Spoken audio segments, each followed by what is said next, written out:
Happy Sunday! Wah, sudah pada rapi ya? Sudah siap ibadah nih. Momo juga siap loh untuk ibadah minggu ini. Tapi sebelumnya Momo mau tanya sesuatu nih.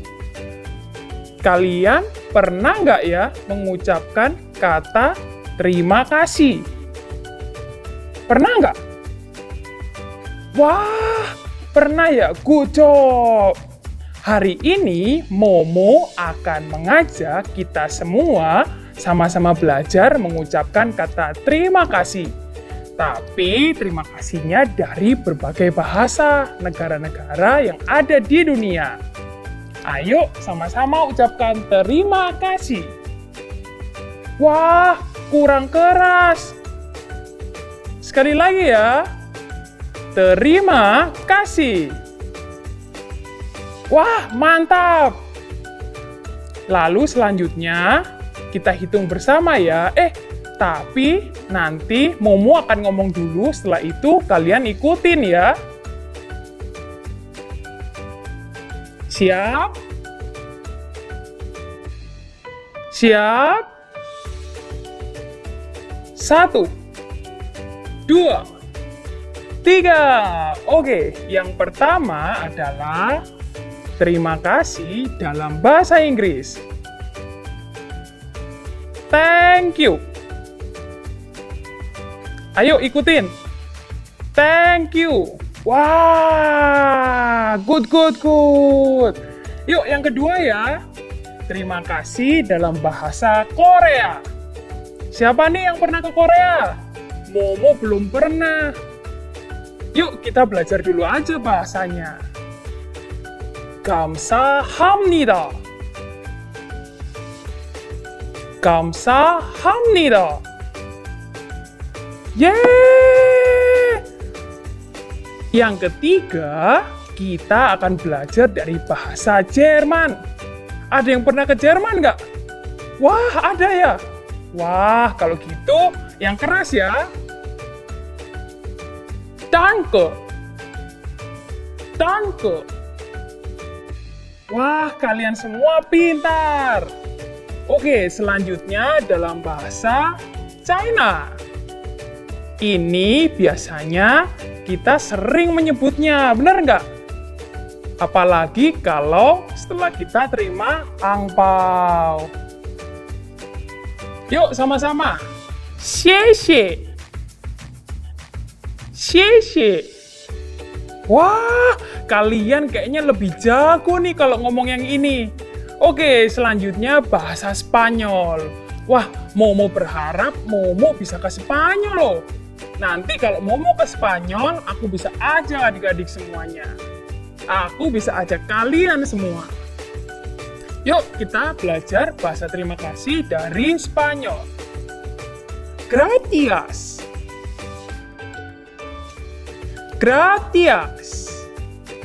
Wah, hari ini kita jadi mengerti berbagai bahasa dari kata terima kasih. Tapi aku juga mau tanya nih, biasanya kita mengucapkan kata terima kasih itu saat apa ya? Benar sekali, saat ada orang yang sudah memberikan sesuatu atau pertolongan. Jangan lupa ya, kita harus selalu mengucapkan kata terima kasih saat siapapun yang sudah memberikan kita bantuan atau barang kepada kita. Oke, sekarang saatnya kita memuji Tuhan bersama dengan Kak Abel. Yang semangat ya! Yuh! Kalau kau senang hati, ayo loncat, loncat. Kalau kau senang hati, ayo goyang. Kalau kau senang hati, mari kita lakukan. Kalau kau senang hati, teriak hore, hore. Wah, Kak Michelle, hari ini aku happy banget karena aku mau bernyanyi dan memuji Tuhan bersama dengan adik-adik di rumah. Hai adik-adik semua, bersama Kak Abel dan Kak Michelle, kita memuji Tuhan bersama yuk. Musik, hey.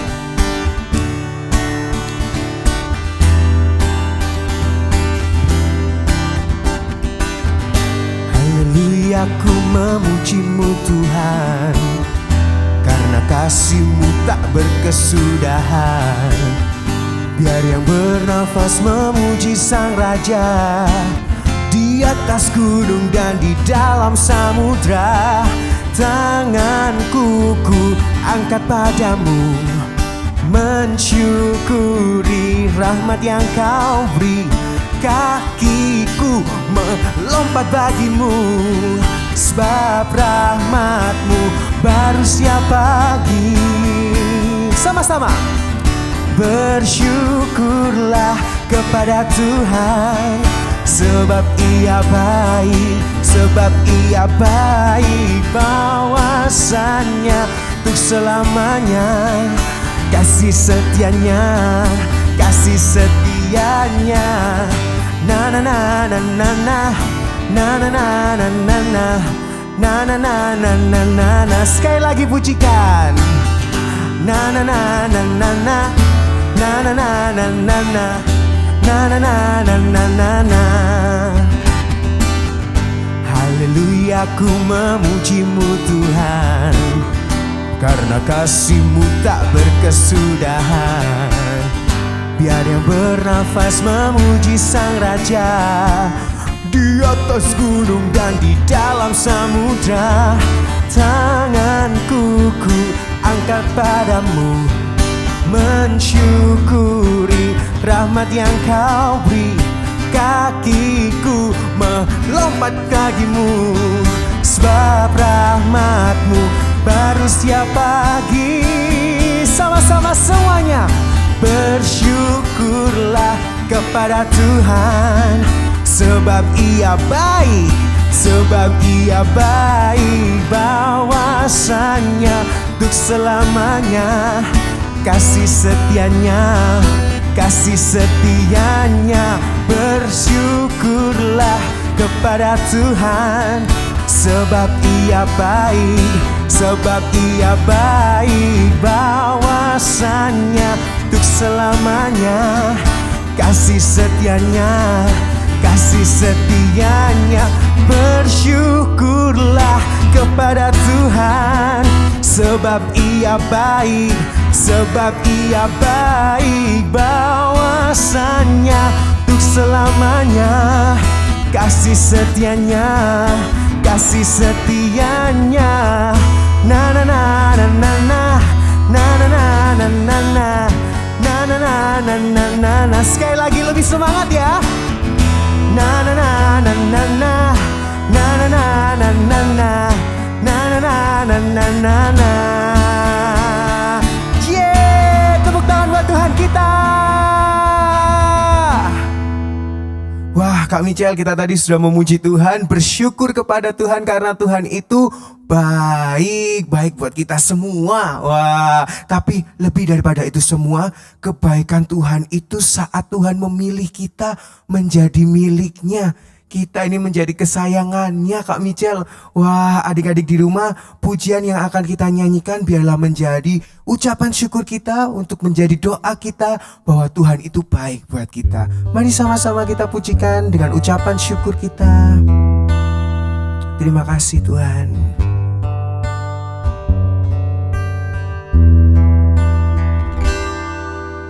Kau telah memilihku, menyebutku kesayanganmu. Kau yang menjadikanku sebagai anakmu, memanggilmu Bapa. Ku mau mengenalmu, berjalan dekatmu, Bapa yang baik.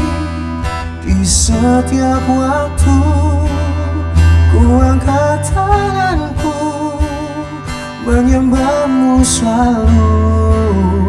Kaulah Bapakku dan ku anakmu.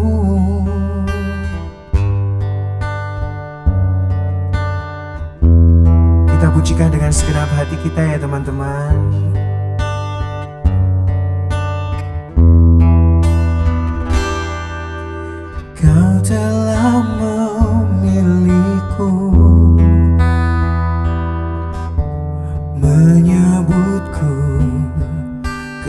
kesayanganmu, Kau yang menjadikanku sebagai anakmu, memanggilmu Bapa. Ku mau mengenalmu, berjalan dekatmu, Bapa yang baik. Di setiap waktu ku angkat tanganku, menyembahmu selalu.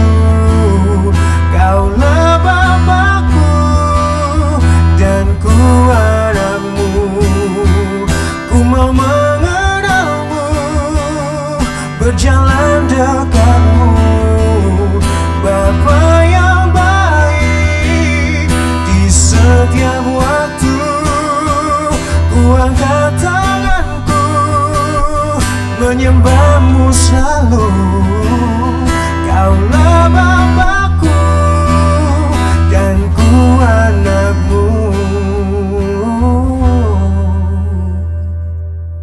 Ku mau mengenalmu, berjalan dekatmu, Bapa yang baik. Di setiap waktu ku angkat tanganku, menyembahmu selalu. Kaulah Bapakku dan ku anakmu.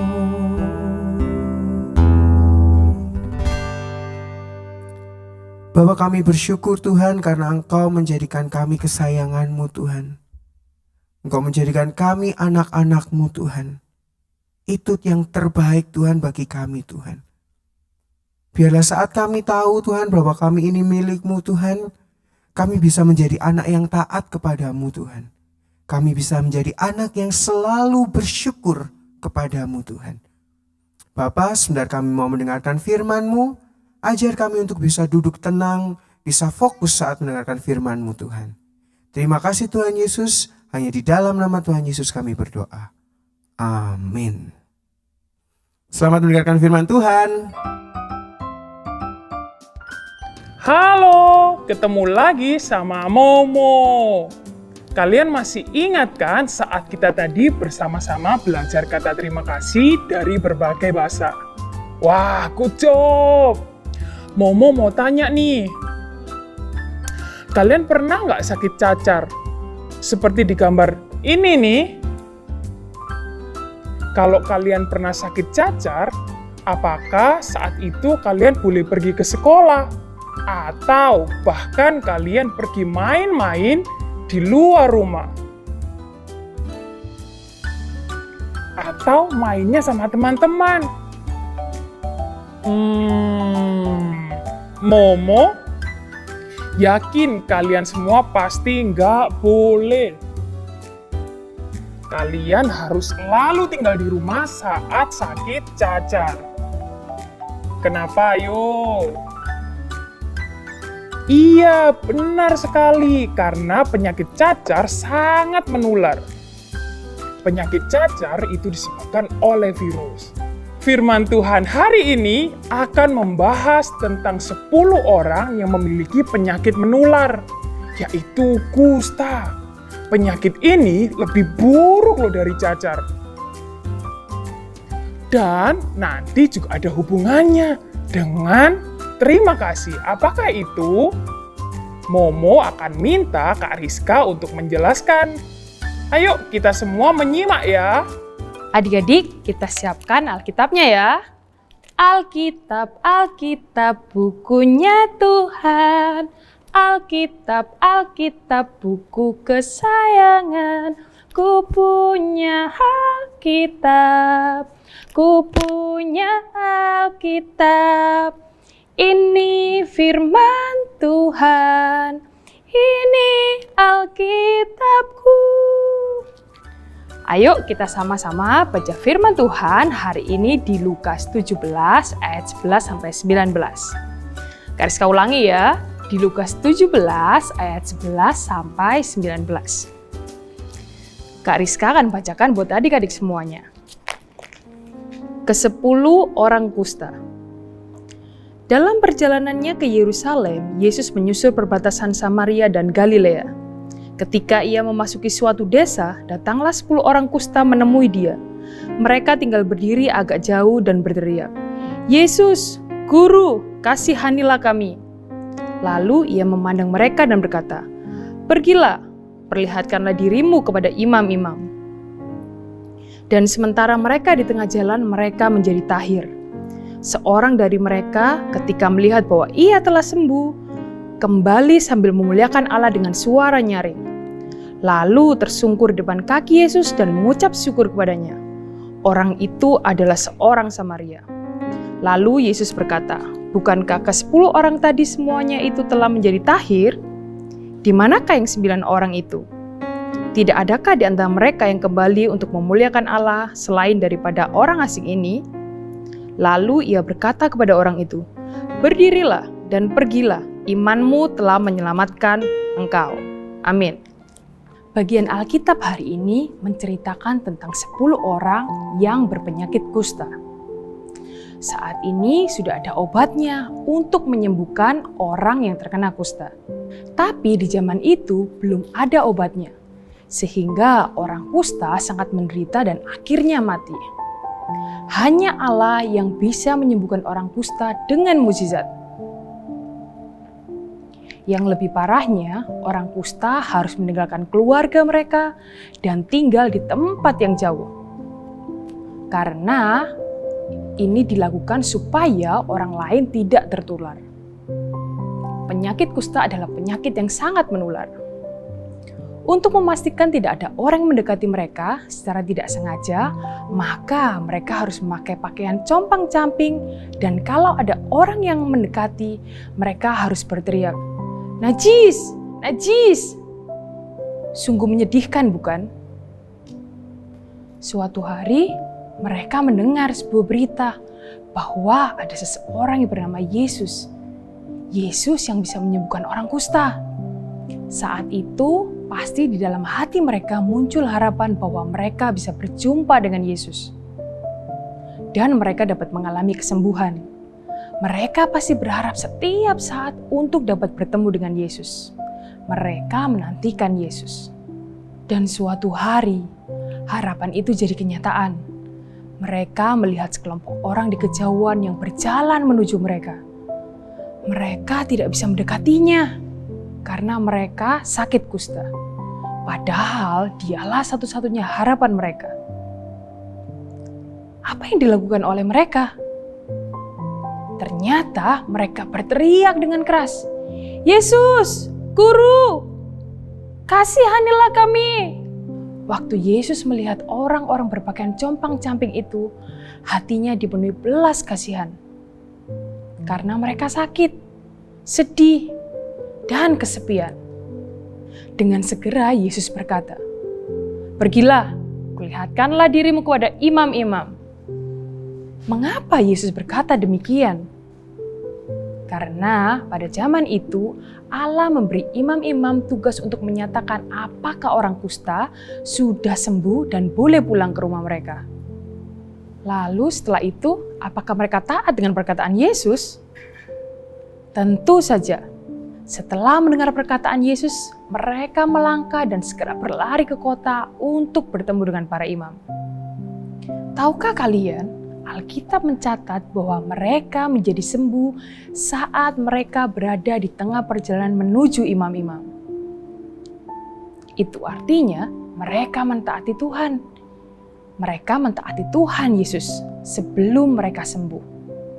Ketika mereka bergegas untuk bertemu para imam, lalu mereka melihat satu dengan yang lainnya. Mereka juga melihat tangan dan kaki mereka sendiri. Wah, alangkah girangnya mereka, karena mereka semua telah sembuh. Semua luka mereka hilang, kulit mereka menjadi bersih. Alkitab berkata, salah satu dari 10 orang kusta itu melihat bahwa Yesus telah memberi dia kesembuhan yang sudah dia nanti-nantikan begitu lama. Lalu dia segera kembali kepada Tuhan Yesus sambil memuliakan Allah. dia bersuka cita karena telah sembuh dari penyakit yang tidak ada obatnya. Setelah bertemu Yesus, dia tersungkur di depan kaki Yesus dan berkata, "Terima kasih." Tuhan Yesus pun berkata kepada orang itu, "Berdirilah dan pergilah. Imanmu telah menyelamatkan engkau." Tuhan Yesus tidak hanya menyembuhkan tubuhnya, dia juga menyembuhkan jiwanya yang sakit karena dosa. Tuhan Yesus mengampuni dosanya dan memberikan kepadanya hidup yang kekal sebagai anak Allah. Lalu bagaimana dengan 9 orang kusta lainnya? Apakah mereka kembali? Alkitab mencatat mereka tidak kembali untuk mengucapkan terima kasih kepada Tuhan. Mereka pasti sangat bahagia karena telah sembuh. Karena akhirnya mereka bisa berkumpul dengan keluarga dan bisa kembali beraktivitas dengan normal. Namun sekali lagi, mereka hanya fokus kepada hadiah dari Tuhan Yesus, yaitu mereka dapat sembuh. Mereka dibebaskan dari penyakit, yaitu kusta. Adik-adik, tapi tidak dengan satu orang yang kembali, dia adalah orang Samaria. Hal ini tercatat di Alkitab. Orang Samaria ini langsung sadar untuk kembali kepada Tuhan Yesus untuk mengungkapkan rasa terima kasihnya. Dia berteriak, memuji, bahkan mengucap syukur kepada Tuhan agar semua bisa mendengar tentang keajaiban yang dia alami. Dan dia telah menerima Yesus. Dia tidak hanya menerima kesembuhan, tapi dia juga menerima iman. Lalu muncullah rasa syukur sehingga orang Samaria itu memuliakan Allah. Masih ingatkah kalian? Minggu lalu kita belajar bahwa Yesus mencari dan menyelamatkan seorang wanita Samaria dan orang-orang sekampungnya. Tuhan Yesus datang untuk menyelamatkan orang-orang dari semua bangsa. Itu termasuk Kariska dan adik-adik semua. Tuhan mengasihi dan menyelamatkan kita juga. Kita semua adalah orang-orang yang berdosa. Kita tidak bisa luput dari dosa. Kita sama seperti dengan 10 orang kusta itu. Dosa membuat jiwa kita sakit. Sebab kita hidup dalam dosa, maka kita tidak dapat bahagia. Kita bahkan suka marah, bahkan suka bertengkar, suka iri hati, dan masih banyak lagi. Tidak ada satu obat pun atau satu orang pun yang bisa menyembuhkan penyakit dosa. Adakah harapan bagi kita untuk kita bisa bebas dari dosa? Benar sekali, harapan itu ada. Seperti 10 orang kusta itu, ada Yesus yang datang untuk menyembuhkan kita. Dialah satu-satunya yang bisa menolong kita. Kematian Yesus di kayu salib dan kebangkitannya pada hari yang ketiga sudah menyucikan kita dari dosa. Seperti satu orang kusta yang disembuhkan Yesus, ia kembali untuk memuliakan Allah dan bersyukur kepada Yesus. Lalu, apa nih yang ingin kamu lakukan setelah Yesus sudah menyembuhkan kamu dari dosamu? Tentu saja, Kak Rizka tahu nih, kita semua pasti ingin berterima kasih. Terima kasih adalah ungkapan rasa syukur kita. Kita bersyukur kepada Tuhan bukan untuk supaya diberkati adik-adik, melainkan karena kita sudah diselamatkan dan diberkati dalam setiap hal. Kebaikan Tuhan juga Dia nyatakan dengan apa? Dengan memelihara kita dalam setiap hari. Dia juga menyediakan semua kebutuhan kita. Apa itu? Keluarga, rumah, pakaian, makanan, mainan, guru, teman-teman, dan juga gereja. Lalu bagaimana nih cara kita memuliakan Tuhan? Kita bisa mentaati perintah Tuhan yang kita baca dalam Alkitab, yaitu firman Tuhan. Nah, ada contoh nih. Yuk kita sama-sama buka ayatnya ya. Di 1 Tesalonika 5 ayat 16 sampai 18. Firman Tuhan berkata, "Bersukacitalah selalu, tetaplah berdoa, mengucap syukur dalam segala hal, dan mentaati orang tuamu, bahkan mengasihi sesamamu, siapapun mereka." Nah, ayo adik-adik, mari kita berdoa bersama. Kita mengucap syukur kepada Tuhan Yesus karena Dia sudah menyembuhkan kita dari penyakit dosa. Tuhan, terima kasih untuk hari ini. Engkau mengingatkan kami bahwa kami memiliki penyakit yaitu dosa. Sama seperti 10 orang kusa tadi Tuhan, Engkau yang datang kepada kami. Karena tidak ada satu hal pun atau satu orang pun yang dapat menyembuhkan penyakit kami. Kami seringkali melakukan hal-hal yang gak benar. Kami berbuat dosa. Tapi hari ini kami tahu Engkau sudah menyelamatkan kami. Engkau menebus hidup kami dari dosa. Sehingga kami memiliki hidup yang baru. Bantu kami Tuhan melalui Roh Kudus-Mu di dalam hati kami untuk kami selalu bisa melakukan firman-Mu. Kami mengasihi sesama kami mentaati orang tua kami mengucap syukur dalam segala hal. Kami mensyukuri dan berterima kasih tentang keadaan yang kami alami. Dan saat ini Tuhan Yesus, kami serahkan kehidupan kami, masa depan kami ke dalam tangan-Mu. Di dalam nama Tuhan Yesus kami sudah berdoa. Sama-sama katakan, amin. Adik-adik, wah, saatnya kita akan menghafal ayat hafalan. Ini adalah minggu keempat di bulan Februari. Kak Rizka yakin kalian semua pasti sudah hafal nih. Sudah hafal belum? Wah, luar biasa. Kalian memang anak-anak yang hebat. Yuk, kita hafal sama-sama lagi. Kalau kalian sudah hafal berarti coba ditutup nih Alkitabnya ya. Kita akan hafal dari Bahasa Indonesia dulu. 1 Tesalonika 5 ayat 9. Allah memilih kita bukan untuk dihukum, tetapi untuk diselamatkan melalui Tuhan kita Yesus Kristus. Yuhu. Sekali lagi ya. Allah memilih kita bukan untuk dihukum, tetapi untuk diselamatkan melalui Tuhan kita Yesus Kristus. Yuhu. Nah, sekarang kita akan menghafal dalam bahasa Inggris ya. 1 Thessalonians 5 verse 9. God did not choose us to suffer His anger, but to have salvation through our Lord Jesus Christ. Yuhu! One more time. God did not choose us to suffer His anger, but to have salvation through our Lord Jesus Christ. Yuhu! Wah, Kak Rizka harap ayat hafalan ini kalau sudah selesai bulannya kalian gak lupa lagi nih. Tapi kalian tetap ingat ayat hafalan ini karena ayat hafalan ini akan membantu kita untuk semakin kita beriman kepada Tuhan. Adik-adik, gak kerasa nih ibadahnya sudah selesai. Jangan lupa untuk selalu apa? 4M, betul sekali. Apa itu 4M? Yang pertama, memakai masker. Yang kedua adalah menjaga jarak. Yang ketiga, ayo apa nih? Betul sekali, mencuci tangan setelah kita beraktivitas. Nah, ada 4 yang terakhir yang kita nggak boleh lupa nih setiap hari, yaitu membaca firman Tuhan. Kalian melakukan renungan harian setiap hari. Karena firman Tuhan akan membantu kita dalam kita berpikir, kita bertindak, kita berkata-kata agar hidup kita selalu memuliakan Tuhan. Happy Sunday, see you and God bless you.